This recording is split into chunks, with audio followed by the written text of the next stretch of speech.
CEO Money. I'm Michael Yorba. Thanks for joining with us. All right, I have Kent Billingsley. He is the president, founder, and managing director of Global Leaders Organization, ITG, and TRGC. Welcome to the show. Thank you, Michael. All right. Give us an idea what TRGC is, Global Leaders Organization is, GLO, and ITG is.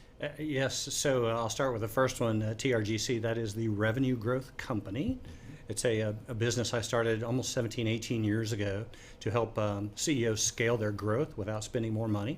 ITG is actually an interesting side business. It's intense glamping, and it's about air tents that are coming out of Europe and how to transform your camping, your family camping, to make it more exciting.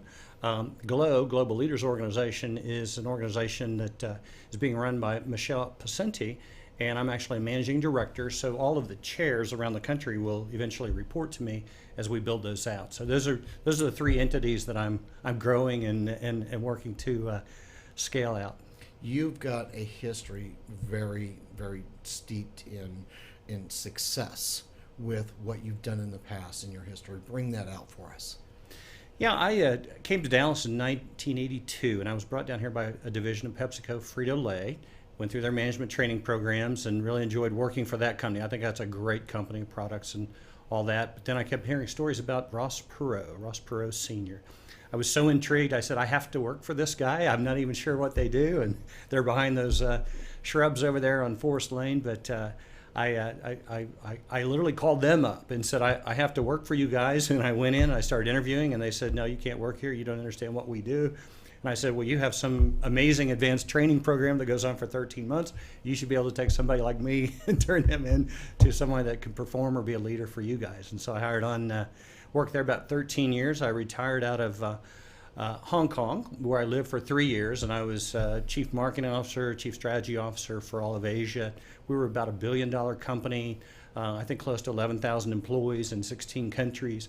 Came back, helped build out a software firm called Micromuse under Greg Brown. Eventually it was sold to IBM, and I was done, retired, and ready to check out. But several friends called me, CEOs, that said, hey, we've got these companies. Would you come look at them and help us understand how to scale and grow these businesses? So that triggered a business, the Revenue Growth Company, almost 20 years ago now, and I've been helping companies, several thousand around the world, hundreds and hundreds of companies here in Dallas. All right. Business growth versus revenue growth. Yeah. Describe that for us. Yeah, it's an interesting thing that I find working with CEOs all over the world is they want to grow and they want to scale, but the problem they have is their thinking is limited. And what I mean by that is they're thinking about business growth, which in most cases is adding more contracts, adding more employees, adding more services. It's addition to grow. The problem with that is as you grow, you've added more infrastructure, you've added more headcount, you've added more headaches, you've added more procedures and bureaucracy.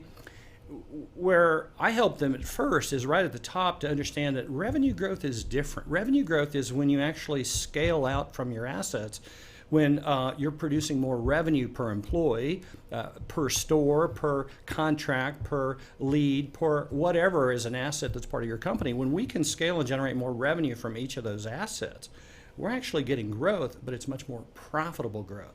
So that's a big difference, and that starts the transformation trail for companies to understand that, wow, I can have growth and I can have huge profitability. I can literally have not a bigger company, but a better company. So that's really the difference, and that's a trigger point for literally everyone running a company, is to use that as a measurement and a metric and a transformation process. Each company is different. Okay. But there has to be a central theme that you've come to find that runs right through the middle of that helps you get a better revenue growth with your company. Do you have anything on top of mind that you might be able to bring out about that? Yeah, and every company and every CEO, they always say, oh, we're different, we're unique, our model's like nobody else. And I said, yeah, you are at the end of the day. However, you're a business. Every business, every entity, and I don't care whether you're public or private or religious institution or a federal government agency, you still got to create demand for your products and services, and then you have to convert that demand into contracts, clients, and cash. Right. If you can't do that, you won't have a business, you won't have a company. In a lot of cases, you won't be able to lead an organization. So at the end of the day, every business is the same in that way, and you've got to be able to do those things. Now, where the failure point is, or where the mistakes are made, is companies try to do that, or CEOs try to do that by adding bodies, by mixing up their prices, usually lowering their prices. They try to do these things in the wrong way. At the end of the day, what's interesting is they need to look at their business as a system. And through a system, we can actually scale, we can repeat, we can be predictable, it's measurable, it's much more profitable than if we just add bodies to the equation, or if we just lower our prices, which reduce the margins and the profitability. So the two things I want CEOs to understand is, first, I want to make sure we're going to have revenue growth, not just business growth. The second thing is you have to say, do I have a system as the enterprise, or how I market and sell, do I have a system to create demand and convert that demand? And in most cases, the answer is no. There is no system. It's random acts of sales and marketing. People run around their heads cut off, throwing things against the wall to see what sticks. And if something sticks, they just throw more at the wall. It's the worst strategy you could have to grow a business. Yeah. So you help them structure that system and deliver it to scalability point. Yeah. So that's where the term that I trademarked and formed years ago, I call revenue growth architecture. And what it means is you actually now design your business to grow and scale. Almost all businesses are actually designed, when we get into the DNA, to deliver a product or service. And that becomes the focal point. And so they say, wow, for me to compete, for me to be successful, I have to have the best product in the world, or I have to have the most outstanding service. Well, everybody says that, and everybody has pretty good products and services. But what you really need to do is look at your business and say, I've designed it to do well and to produce, but I haven't designed it to actually make money. So now we have to look back and say, what's the architecture? Everything from culture to compensation, from structure to strategy, from process to people. We have to look at every part of the enterprise and say, is that a system that helps create demand or convert demand, or are we just going through the motions hoping business will come to us? Got it. That's a good point. Fastest way to achieve scalability growth. Or scalable growth, excuse me. Yeah, and again, it's going through an assessment process, an audit and analysis to understand what parts of my system do I have in place that I could leverage or I could accelerate. What parts are in my system that are probably broken that need to be fixed? What parts of my system are actually missing that I need to go build? And then here's the hardest question of all for CEOs, and this is maybe the most critical question, is what should I stop doing that's not producing revenue and growth and profitability? In other words, what could we stop doing that's not creating demand or converting demand? And if we stop that, and it's fascinating, I want to give you a statistic real quick. 67% of sales and marketing activities are a complete waste of time, money, and resources. So you could cut 2/3 right there, probably be more productive, and all that money can go right to the bottom line. It seems like it's such common sense. It hurts, stop doing it. But what I'm getting from you is maybe there's emotional attachment to it. Yeah, and that gets into the part of why can't we change? Why can't we as leaders, why can't we bring transformation faster? Right. And the number one issue, there's about 22 reasons. The number one issue is that we've had success doing it one way. We've had success old school. We've had success with transactional selling. Now we're trying to move that into complex selling. It doesn't work, but the fact that it worked in the past, we're hoping it'll work again in the future. But it's like the boiled frog in the water, that if you just keep turning up the water slow enough, the frog eventually boils and dies. That's the problem with transformation. And so it actually takes somebody from the outside that can not be caught up in the politics, not struck in the emotion of the business, an outside view to say, you know what, that's really great what you're doing, but that's not where superior practices are today. That's not where most companies are today. We need to work to get you back on the right path. And sometimes that right path is, do you look at your business as a system, or do you look at it as people, product, and services? The answer is always people, products, and services. When we start to look at it as a system, things start to change. And I had a client one time, they go, can't use the word system in my business. I said, great, framework. It's a framework to operate. It's how all of us can work together like a baseball or football team. We're inside a framework playing different roles and responsibilities. I'm just, my wheels are spinning while you can't use the word system because it's so. All right, we'll move on. Biggest mistakes that CEOs make. Yeah, I think, and I just got off the phone this morning with a CEO. He's trying to grow, and I said, "Walk me through some of your strategies." He said, "Well, I've hired several people. Some of them aren't working out, and I really need some salespeople. I probably need some more marketing people and things like that." And one of the biggest mistakes they make is they try to solve problems by throwing bodies at the wall. They try to solve problems by, I'll just hire a great Michael, and Michael will come in here and fix everything. Michael will make everything right. Well, Michael is coming in and saying, I just want to work here and produce. I don't want to have to go fix the system.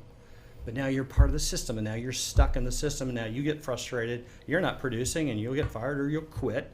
And then we start rotating through bodies. The most important thing we do is, again, we go back and say, is our company designed as a system to attract the best talent and allow those people to be successful? Again, the answer is almost always no. And a great example is in complex sales, or when we're trying to build an enterprise sales organization, is, are you sales ready? Do you have the culture, the compensation? Do you have the processes? Do you have the messaging and methodologies? Are all those things ready to actually attract top talent? If not, I'll tell you what you're going to attract is somebody that can't find a job. Now we're throwing bodies, not talent, at the equation, hoping things will work out. They usually don't, and so we get a lot of turnover, we get a lot of frustration. And the saddest thing of all is that through that mistake, companies only experience incremental growth as opposed to optimized growth, which is meaning generating all the revenue, profit, and sales that you can and should from the resources that you have. Do you routinely find that the real gem in the portfolio of either products and services is often overlooked? In other words, if somebody's thinking about an exit strategy and they're looking down the road, that they're actually selling something that worked in the past, but the real value, if somebody was to come in for an acquisition, is something that they may have overlooked. Do you find that happening when you get in there? A lot. Yeah, it's a great question. And here's what I find actually working on a chapter in one of the books today about that subject is that we move away, or at some point in time, we get enamored with our products and services, and that's what we push and that's what we sell. Right. At the end of the day, and this will hurt a lot of people's feelings, is the market doesn't care about your products and services. They only care about the impact. They only care about the results. They only care about how things are going to be different. Yet we get caught in this trap of pushing our products and services, being that good vendor and trying to convince people, oh, I've got the best X in the world and you need to buy it because I have it, as opposed to saying, you know what, no, I've got to reframe the value proposition to where things are today, where things have evolved, so I stay relevant and I stay current. And a lot of companies miss that. How they started and where they started with what fundamental marketplace problem they were solving has probably evolved, and have they evolved with them? Again, the answer is usually no. And it devalues their company, and it makes it harder to attract investors, buyers, and also talent to work for them. Ken, I learned a lot today. Thanks for being here. You bet. Enjoyed it. Thank you, Michael. Me too. All right, you've been watching CEO Money with Michael Yorba. Thanks for joining with us. Like us on Facebook, follow us on Twitter, and subscribe to our YouTube channel.